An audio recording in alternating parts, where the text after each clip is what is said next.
श्री विष्णु पुराण चतुर्थ अंश 14वां अध्याय अनमित्र और अंधक के वंश का वर्णन। श्री पराशर जी बोले, अनमित्र के शिनी नामक पुत्र हुआ। शिनी के सत्यक और सत्यक से सात्यकी का जन्म हुआ, जिनका दूसरा नाम युयुधान था। तदनंतर सात्यकी के संजय, संजय के कुणी और कुणी से युगंधर का जन्म हुआ। ये सब शयनेय नाम से विख्यात हुए। अनमित्र के वंश में ही पृश्नि का जन्म हुआ और पृश्नि से श्वफल्क की उत्पत्ति हुई, जिसका प्रभाव पहले वर्णन कर चुके हैं। श्वफल्क का चित्रक नामक एक छोटा भाई और था। श्वफल्क के गांधनी से अक्रूर का जन्म हुआ तथा एक दूसरी स्त्री से उपमदगु, मृदामृद, वैश्वार्य, मेजय, गिरिक्षत्र, उपक्षत्र, शतघ्न, अरिमर्दन, धर्मदृक्, दृष्टधर्म, गंधमोज, वाह और प्रतिवाह नामक पुत्र तथा सुतारा नामनी कन्या का जन्म हुआ। देवयान और उपदेव ये दो अक्रूर के पुत्र थे तथा चित्रक के पृथु, विपृथु आदि अनेक पुत्र थे। कुकुर, भजमान, शुचिकंबल और महर्षि ये चार अंधक के पुत्र हुए। इनमें से कुकुर से धृष्ट, धृष्ट से कपोतरोमा, कपोतरोमा से विलोमा और विलोमा से तुम्बुर के मित्र अनु का जन्म हुआ। अनु से आनक दुंदुभि, उससे अभिजित, अभिजित से पुनर्वसु और पुनर्वसु से आहुक नामक पुत्र और आहुकी नामनी कन्या का जन्म हुआ। आहुक के देवक और देवक के उग्रसेन नामक दो पुत्र हुए। उनमें से देवक के देववान, उपदेव, सहदेव और देवरक्षित नामक चार पुत्र हुए। इन चारों की वृकदेवा, उपदेवा, देवरक्षिता, श्रीदेवा, शांतिदेवा, सहदेवा और देवकी ये 7 भगिनियां थीं। ये सब वसुदेव जी को विवाही गई थी। उग्रसेन के भी कंस, न्यग्रोध, सुनाम, आनकाहव, शंकु, सुभूमि, राष्ट्रपाल, युद्धतुष्टि और सुतुष्टिमान नामक पुत्र तथा कंसा, कंसावती, सुतनु और राष्ट्रपालिका नाम की कन्याएं हुई। भजमान का पुत्र बिथुरथ हुआ।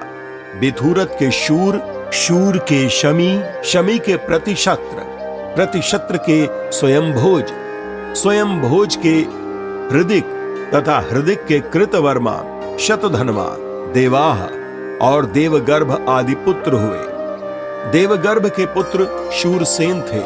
शूरसेन की मारिशा नाम की पत्नी थी। उससे उन्होंने वसुदेव आदि 10 पुत्र उत्पन्न किए। वसुदेव के जन्म लेते ही देवताओं ने अपनी अव्याहत दृष्टि से यह देखकर कि इनके घर में भगवान अंशावतार लेंगे, आनक और दुंदुभि आदि बाजे बजाए थे। इसीलिए इनका नाम आनक दुंदुभि भी हुआ। इनके देव भाग, देवश्रवा, अष्टक, ककुचक्र, वत्सधारक, सृंजय, श्याम, शमिक और गंडूष नामक 9 भाई थे तथा इन वसुदेव आदि 10 भाइयों की प्रथा श्रुतदेवा, श्रुतिकीर्ति, श्रुतश्रवा और राजाधिदेवी ये 5 बहनें थीं। शूरसेन के कुंती नामक एक मित्र थे। वे निसंतान थे, अतः शूरसेन ने दत्तक विधि से उन्हें अपनी प्रथा नाम की कन्या दे दी थी। उसका राजा पांडु के साथ विवाह हुआ। उसके धर्म, वायु और इंद्र के द्वारा क्रमशः युधिष्ठिर, भीमसेन और अर्जुन नामक 3 पुत्र हुए। इनके पहले इसके अविवाहित अवस्था में ही भगवान सूर्य के द्वारा कर्ण नामक एक कानीन पुत्र और हुआ था। अविवाहिता कन्या के गर्भ से हुए पुत्र को कानीन कहते हैं। इसकी माद्री नाम की एक सपत्नी थी। इसकी माद्री नाम की एक सपत्नी थी। उसके अश्वनी कुमारों द्वारा नकुल और सहदेव नामक पांडु के 2 पुत्र हुए। शूरसेन की दूसरी कन्या श्रुतदेवा का कारुष नरेश वृद्ध धर्मा से विवाह हुआ था। उसके दंत वक्र नामक महादैत्य उत्पन्न हुआ। श्रुत कीर्ति को केकय राज ने विवाहा था। उससे केकय नरेश के संतर्दन आदि 5 पुत्र हुए। राजाधि देवी से अवंती देशीय विंद और अनुविंद का जन्म हुआ। शुतश्रवा का भी चेदिराज दमघोष ने पाणि ग्रहण किया। उससे शिशुपाल का जन्म हुआ। पूर्व जन्म में यह अतिशय पराक्रमी हिरण्यकश्यपु नामक दैत्यों का मूल पुरुष हुआ था, जिसे सकल लोक गुरु भगवान नृसिंह ने मारा था। तदनंतर यह अक्षय, वीर्य, शौर्य, संपत्ति और पराक्रम आदि गुणों से संपन्न तथा समस्त त्रिभुवन के स्वामी इंद्र के भी प्रभाव को दबाने वाला दशानन हुआ।